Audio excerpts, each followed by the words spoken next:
হয়েছে যে একরকম বাংলাদেশে এসে রাজনীতি করার পথ রুদ্ধ হয়ে গেছে জিয়া পরিবার এবং শেখ পরিবার উভয়ের জন্যই। 5ই আগস্ট আওয়ামী লীগের পতনের পর 6 মাস পেরিয়ে যাওয়ায় এখন মোটামুটি এটা নিশ্চিত যে এই সরকারের আমলে, অন্তর্বর্তীকালীন সরকারের আমলে বিএনপির ভারপ্রাপ্ত চেয়ারপারসন তারেক রহমান দেশে ফিরতে পারছেন না।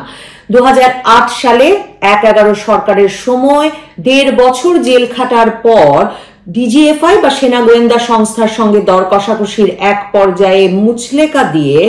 লন্ডনে চলে যান তিনি চিকিৎসার জন্য। তবে 2012 সালে রাজনৈতিক আশ্রয়ের আবেদন করবার পর থেকে 2013 সাল থেকে রাজনৈতিক আশ্রয়ে লন্ডনে রয়েছেন বিএনপির ভারপ্রাপ্ত চেয়ারপারসন তারেক রহমান। কয়েকদিন আগে নাহিদ ইসলাম, অন্তর্বর্তীকালীন সরকারের একজন উপদেষ্টা, তিনি এক ফেসবুক স্ট্যাটাসে যদিও বা বললেন যে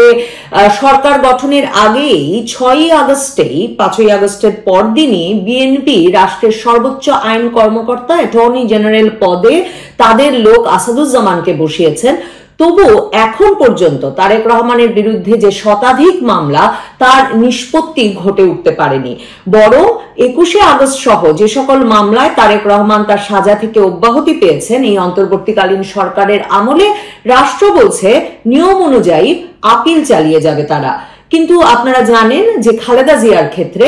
মামলা তুলে নেওয়া হয়েছে পরের দিনই, 5ই আগস্টের পরের দিনই রাষ্ট্রপতির নির্বাহী আদেশে, এবং এর আগে আওয়ামী লীগ আমলে ফৌজদারি কার্যবিধির 401 ধারা প্রয়োগ করে তার সকল সাজা স্থগিত করা হয়েছিল। কিন্তু বিএনপি তারেক রহমানের ক্ষেত্রে বলছে এখন পর্যন্ত তার দেশে আসার পরিবেশ তারা নিশ্চিত করতে পারেননি। কাজেই এই পরিস্থিতিতে ঠিক কি শর্তে সেনা গোয়েন্দা সংস্থা ডিজিএফআই এর সঙ্গে দর কষাকষির কোন পর্যায়ে কি মুচলেকা দিয়ে তিনি 2008 সালে লন্ডন গিয়েছিলেন, সেই রহস্য এবং সেই অদৃশ্য শক্তির অনুমোদন না মেলাতেই যে এখনো তারেক রহমানকে ভার্চুয়ালি তার দলের কার্যক্রম পরিচালনা করে যেতে হচ্ছে এবং কোনো সংবাদ মাধ্যম বা কর্মীদের সঙ্গে, দলের কর্মীদের সঙ্গেও তিনি কোনো কথোপকথনে যেতে পারছেন না, তা সহজেই অনুমেয়। তার মানে তারেক জিয়ার বাংলাদেশে ফিরতে হলে কি প্রয়োজন? তারেক জিয়ার বাংলাদেশে ফিরতে হলে প্রয়োজন নির্বাচন, একটি নির্দলীয় নিরপেক্ষ তত্ত্বাবধায়ক সরকারের অধীনে নির্বাচন, লেভেল প্লেইং ফিল্ডের নির্বাচন, যেটা বিএনপি বরাবরই বলে আসছে, যে নির্বাচনে বিএনপি তার সকল শক্তি এবং জনপ্রিয়তা দিয়ে অংশগ্রহণ করতে পারবে। তারপর বিএনপির দরকার হবে সেই জনপ্রিয়তার প্রমাণ, নিরঙ্কুশ সংখ্যাগরিষ্ঠতা, যেই সংখ্যাগরিষ্ঠতার জেরে আসলে 2008 সালে তিনি রাজনীতি থেকে বিরত থাকবেন, তারেক রহমান রাজনীতি থেকে বিরত থাকবেন, সেই মুচলেকা গ্রহণকারী শক্তির ওপর এমন সুস্পষ্ট চাপ তৈরি হবে যে তারেক রহমানের দেশে ফিরতে আর কোনো বাধা থাকবে না। তো আবারও যদি সত্যি এমন কোন পরিস্থিতি তৈরি করতে পারে বিএনপি, যেখানে বিএনপি সত্যি নির্বাচনে বিপুল সংখ্যাগরিষ্ঠতায় বিজয়ী হতে পারে, তখনই একমাত্র আসলে বিএনপি নেতা সালাউদ্দিন আহমেদ যে বলছেন তারেক রহমানের ফেরার পরিবেশ, সেই পরিবেশ হয়তো তৈরি হতে পারে। কিন্তু এরই মধ্যে আবার কি শর্তে সেনাপ্রধান ওয়াকারুজ্জামান জানুয়ারি মাসে খালেদা জিয়ার সঙ্গে তার বাড়ি গিয়ে দেখা করবার পরপরই তিনি আবার দেশ ছেড়ে লন্ডনে ছেলের কাছে চলে গেলেন, সেই শর্ত আসলে অনেকের কাছেই, আমাদের সকলের কাছেই রহস্যাবৃত। এমন অবস্থায় অনেকেই ভাবছেন 2007 সালে দুই নেত্রীকে মাইনাস করার যে -2 ফর্মুলা, সেটা 2024 সালে এসে বাস্তবায়িত হয়েছে, এবং এমনভাবেই বাস্তবায়িত হয়েছে যে একরকম বাংলাদেশে এসে রাজনীতি করার পথ রুদ্ধ হয়ে গেছে জিয়া পরিবার এবং শেখ পরিবার উভয়ের জন্যই। আপনাদের অনেকেরই মনে থাকবে যে 2001 সালে বিএনপি ক্ষমতায় আসার পর খালেদা জিয়া প্রধানমন্ত্রী হলেও তিনি তার ছেলে তারেক রহমানকে সিনিয়র যুগ্ম মহাসচিব পদ যে নিয়োগ করেন, শুধুমাত্র দলের ক্ষেত্রে তাই নয়, তারেক রহমান ক্ষমতার একরকম সমান্তরাল কেন্দ্র গড়ে তোলেন তার নিজের কার্যালয় হাওয়া ভবনকে ঘিরে।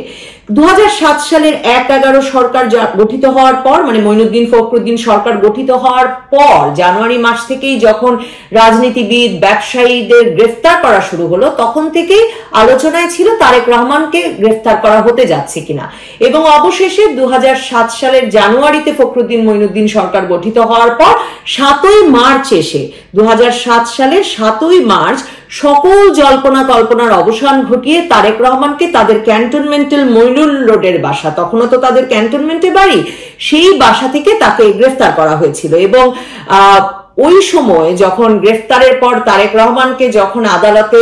র্যাবে বুলেট প্রুফ জ্যাকেট হেলমেট পরিয়ে উপস্থাপন করা হয়েছিল, তখন অনেকেই খুব চমকে গিয়েছিলেন, কারণ হাই প্রোফাইল বন্দীদের জ্যাকেট পরিয়ে হেলমেট পরিয়ে আদালতে উপস্থাপনের যে সংস্কৃতি, সেটাও আসলে একরকম 1/11 সরকারের আমলে এর মাধ্যমেই শুরু হয়েছিল।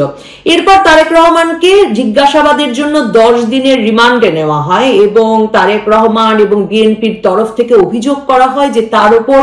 অমানসিক নির্যাতন চালানো হয়েছিল সেই রিমান্ডে। এবং আদালতে তারেক রহমান যা বক্তব্য দিয়েছেন সেটাকে উদ্ধৃত করে সে সময় ভারতের দ্য ইন্ডিয়ান এক্সপ্রেস পত্রিকা 2008 সালের 10ই জানুয়ারি, তার মানে 2007 সালের মার্চে গ্রেফতার হলেন তারেক রহমান, 2008 সালের 10ই জানুয়ারি লিখেছিল যে রিমান্ডের সময় তারেক রহমানকে 24 ঘন্টার মধ্যে 18 ঘন্টা হাত ও চোখ বেঁধে রাখা হয়েছিল এবং তাকে বেঁধে রুমের ছাদের সাথে ঝুলিয়ে আবার ফেলে দেওয়া হতো এবং শারীরিকভাবে নির্যাতন করা হতো। তারেক রহমান গ্রেফতার হওয়ার 6 মাস পর খালেদা জিয়াকে তার ক্যান্টনমেন্টের বাসভবন থেকে ছোট ছেলে আরাফাত রহমান কোকো সহ সেপ্টেম্বর মাসে গ্রেফতার করা হয়। গ্রেফতার হওয়ার পর থেকে খালেদা জিয়ার সঙ্গে সে সময়কার 1/11 সরকারের কোনো দর কষাকষি বা